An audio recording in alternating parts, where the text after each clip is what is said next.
I bet with Interbet only. They're a fantastic site. I've never had any issues with them. They are very professional. There's never a problem. You deposit money, 2 seconds later it's in your account. You withdraw, which I do very occasionally, and I believe it's also 2 seconds it's in your account.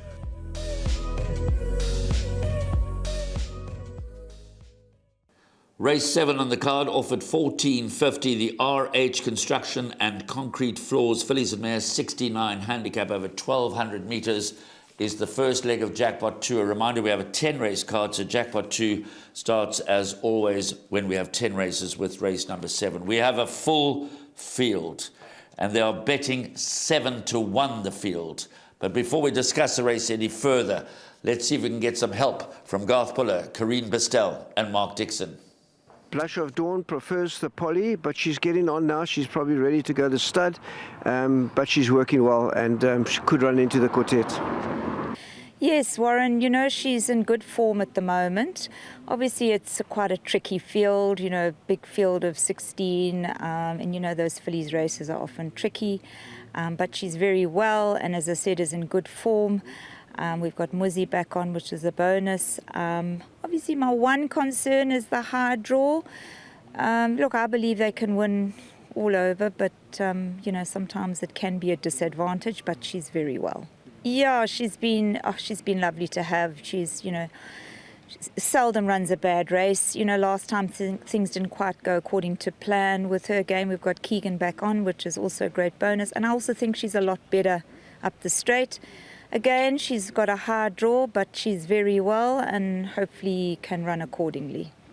Maggie T, yeah, she's not very big, but she's got a big heart. She won a couple of races on the Polly. I thought we'd take her to Scottsville for a change. Last one was a bit disappointing. She didn't really show much enthusiasm with Keegan. But hoping that Cole can get some extra out of her and see how she goes on the day, really. There from Corrine Bistel when she described the race as a pretty tricky event. That is certainly the case. But she's got two lively runners as Corrine, number 13, Royal Oasis, and probably the preferred one of the two, number 14, Flying the Star. Muzi Yeni rides again, ran second behind Ice Star last time out.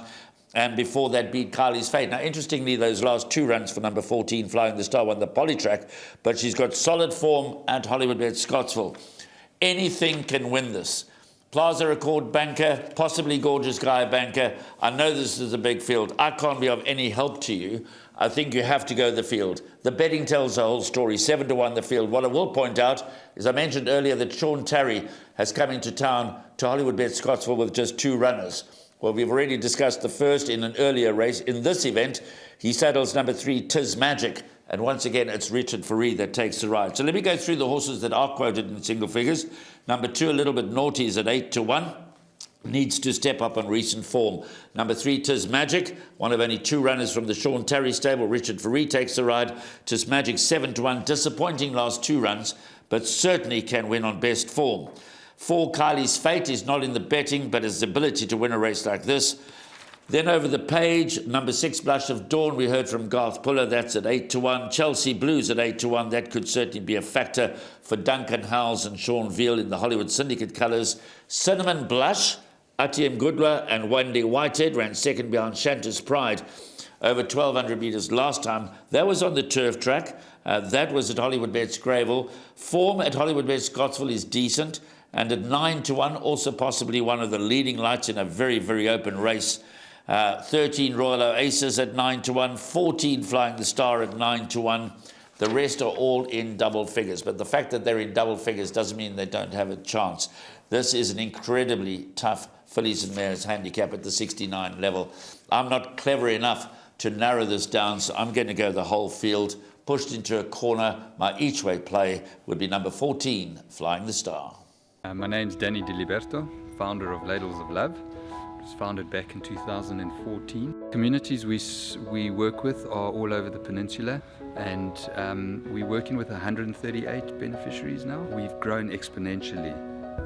We've been able to do that because of all the kindness that we have experienced from individuals and corporates such as Interbet, who just want to be part of the change.